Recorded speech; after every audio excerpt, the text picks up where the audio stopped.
Back to Godhead featured The Key to Self-Realization, Hearing from the Right Source. Back to Godhead, May 1980. The Key to Self-Realization, a lecture by His Divine Grace A.C. Bhaktivedanta Swami Prabhupada, founder Acharya at the International Society for Krishna Consciousness. The original source of transcendental knowledge is Lord Krishna himself, who imparted it to the sun god Vivasvan some 120 million years ago.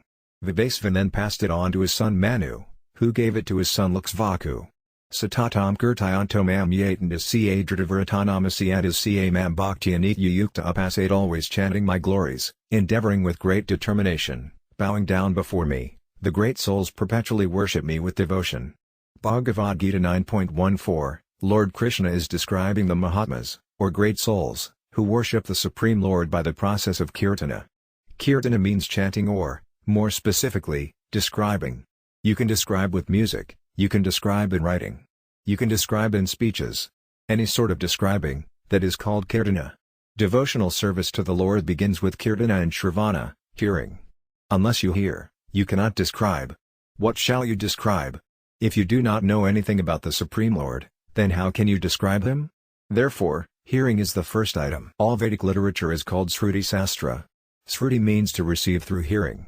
If you want to know the Supreme Spirit, you do not need to qualify yourself materially. You can remain what you are. But you must simply hear. God has given you the power of hearing. If you hear about God from authoritative sources, you will become perfect. Simply by hearing. Therefore, the first principle, hearing, is essential. Formerly, the Vedas were heard by students from their spiritual master. For instance, in the Bhagavad Gita you'll find that Arjuna was hearing from Krishna. On the battlefield he was not studying any Vedanta philosophy. He was simply hearing. You can hear at any place. Even on the battlefield, you can hear from the authoritative source. So that has always been the process of acquiring knowledge. Hearing means receiving the knowledge, not manufacturing knowledge. There are some persons who think, oh, why shall I hear from him? I can think. I can speculate. I can manufacture something new in my own circle of friends. This is nonsense. This is not the Vedic process. The Vedic process is hearing. There are two processes of acquiring knowledge, the ascending process and the descending process. The ascending way means trying to go high, trying to elevate yourself, by your own strength. And the descending way means receiving pure knowledge from someone who is already elevated, from someone who already understands the absolute truth. So the ascending, or inductive, process is not recommended as the Vedic process of knowledge. The Vedic way of receiving knowledge is the descending, or deductive, process. The student gives submissive oral reception to the bona fide spiritual master. That is the way real knowledge comes to us. As you have read in the 4th chapter of Bhagavad Gita, Evam parampara praptam imam rajasayovaja, traditionally this knowledge of self-realization was imparted in this way from spiritual master to student. The Lord said, I imparted this knowledge first of all to the sun god, Vivasvan, and the sun god imparted this knowledge to his son, Manu. And Manu imparted this knowledge to his son, Ikshvaku. At that time Ikshvaku was the king of this planet.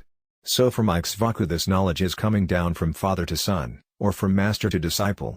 And now, because that disciplic succession had been broken, Lord Krishna was saying, I am again speaking that old system of knowledge to you, Arjuna, because you are my devotee, because you are my dear friend. So this is the way. Hearing is the first stage.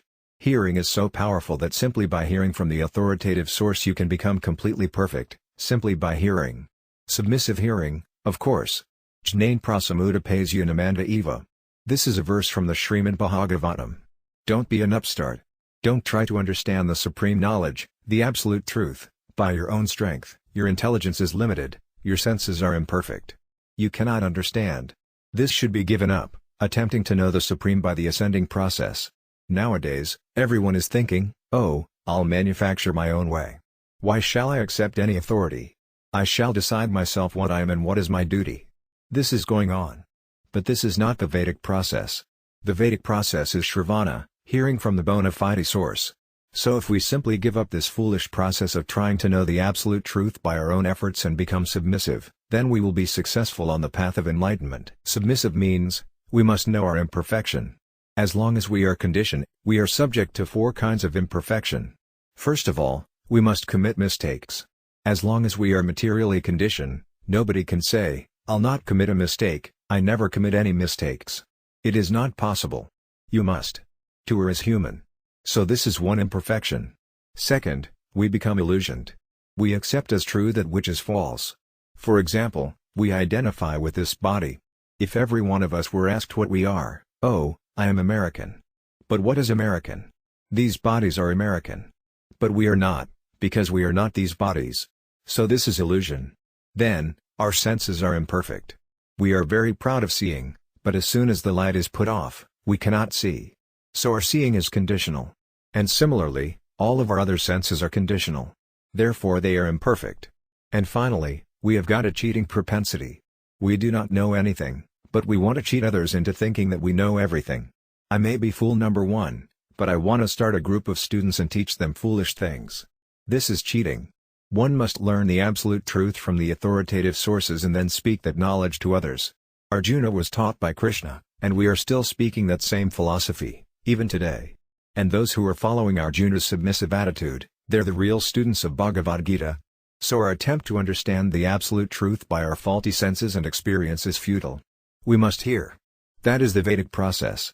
Formerly the student would go to the home of the spiritual master, which was known as the Gurukula.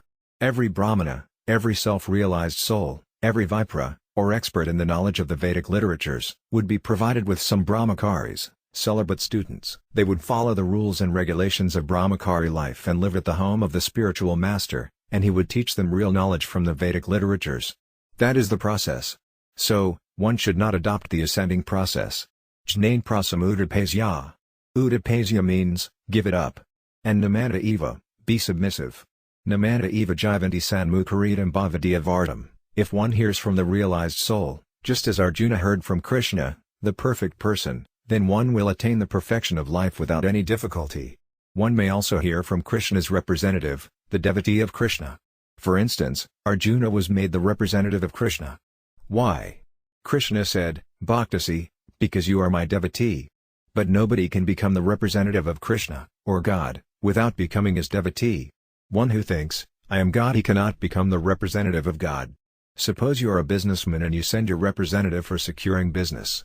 Now, if the representative presents himself to the customer, I am the proprietor, how long can he go on like this? As soon as the employer finds out that this foolish man is presenting himself as the proprietor of the firm, at once he'll fire the man. Because that man is cheating. He's not the proprietor. Similarly, anyone who says, I'm God, he should not teach. Of course, one may think himself capable of acquiring knowledge of God. That is another thing. I am God has to do with the quality of God. Because I am part and parcel of God, I am qualitatively the same as God. For example, even a molecular particle of gold is also gold. It is nothing but gold. Similarly, although we are very minute fragments of the Supreme, our quality is the same as His. So if I study myself, then I can study God, also, because I can understand the quality of God. But I may not understand the quantity. Suppose you receive some good grains of rice. At first you are not concerned with the quantity of rice in stock, but from the sample you can understand the quality of the rice, and you can purchase. Then you make your transaction. How many pounds have you got in your stock that I can take? So quantity is another thing. But from the quality you can make your selection of what sort of rice you shall purchase. In the same way, you are qualitatively one with God, but quantitatively you are different. God is great, and you are small. Therefore you cannot claim, I am God. Because if you advertise yourself as God, then people may ask of you, if you are God, then show me your all-powerfulness, and that you cannot show. So you cannot claim, I am God. As far as Krishna is concerned, he proved that he is God. How? In the Bhagavad Gita. In the 11th chapter Arjuna requested, O Krishna, will you kindly show me your universal form? So Krishna showed him. This was Arjuna's lasting message to the world. In the future so many fools will represent themselves as God. So don't be fooled by them. Just ask them, show me your universal form. If they can do that, then accept them as God. But don't very cheaply accept any fool as God. This is the highest imperfection. Someone is under the stringent laws of material nature. If he simply gets a toothache he becomes overwhelmed, yet he advertises himself as God. This sort of thing can be accepted only by people of a similarly foolish nature. God is supreme. Nobody else can be God, and nobody else can be equal with God. In the Vedic literature, God is called Asamurdva. Asama means, nobody is equal to him. And Urdhva means, nobody is higher than him. Nobody can be equal to God, and nobody can be higher than God. Everyone is lower than God, however great one may be. There is a nice verse in this connection, Shiva Virinsi Nutam. Shiva means Lord Shiva. And Virinsi means Lord Brahma. They are considered to be the topmost demigods in this material world. But they also offer their respectful obeisances to Vishnu, or God. So nobody can be equal to God. Therefore, instead of trying to become God, or instead of trying to understand God personally by our tiny knowledge and imperfect senses, we would do better to become submissive. Jnane prasamudapasya, just give up this foolish habit of thinking, I can know God by speculation. Just become submissive, and try to hear from bona fide authorities. Who is the authority? Krishna, God, or his representative, like Lord Jesus Christ. Christ is a representative of God. So he's an authority. And similarly with any other authorized incarnation. That incarnation will never say, I am God. Rather, I am a servant of God. That is his credential for representing God. He'll never say, I am God. He'll say, I am a servant of God, or I am a son of God, or I am a devotee of God. He's a real representative. So we have to hear from him submissively, sthainsita. Sthainsita means keeping oneself in one's position. For instance, you are hearing Bhagavad Gita. Some of you are medical men. Some of you are engineers. Some of you are businessmen. Some of you are clerks. That doesn't matter. You can remain in your occupational position. You remain an American. You remain a Christian. It doesn't matter. But there is no harm in hearing Bhagavad Gita. There is no harm. You'll get knowledge, you'll get knowledge. You'll become a better Christian. You'll become a better American. You see? We are not trying to convert Americans into Indians, or Indians into Americans, or Christians into Hindus. That is not our mission. We are just teaching the science of Krishna, the science of God, Krishna consciousness. So everyone can learn this science. For example, when you go to college, there is no question of whether a man is American or Indian or African. Everyone in the school or college or university is allowed to receive scientific knowledge. So this is Krishna consciousness, the science of God. Everyone can take part. Sthainsita, there is no need of change. Sruti Gautam Tanuvanma Nabur, just try to assimilate the knowledge with your body, with your mind, and with your intelligence. If you do this, then the result will be Prayasojita Hitopayasitais Trilokyam, you will conquer the unconquerable Lord.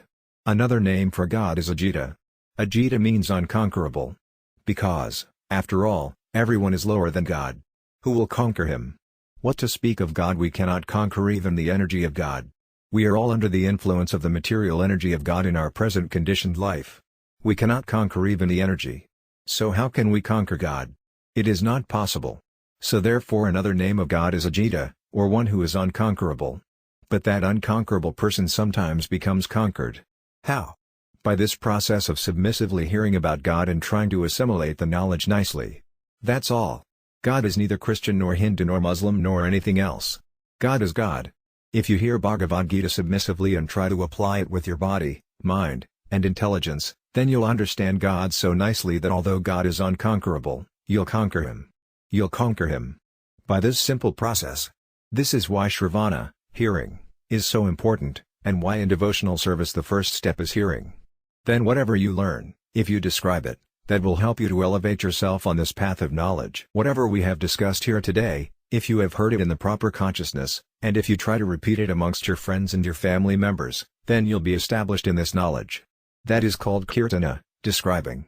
Sravanam kirtanam, hearing and describing. Every day and night we are hearing something. There is television. There is radio. There are newspapers. There are so many things to hear about. But that is not the hearing that will help us to become self-realized. Sravanam kirtanam Vishnu. You should devote your time to hearing and chanting about Vishnu, Krishna. Krishna kirtanam. Kirtanadiva Krishnasya mukta sangam paramvarajet. If you simply do this, hear and chant about Krishna, then you shall become free from this material entanglement, and you shall be elevated to the supreme place, the kingdom of God. Hearing and chanting this is the remedy suggested in this age. You cannot successfully practice anything else. You cannot practice sacrifice. You cannot practice speculation. You cannot practice mystic yoga. Nothing. You can simply practice this, submissively hear the science of Krishna from authoritative sources. Try to assimilate it. And become perfect.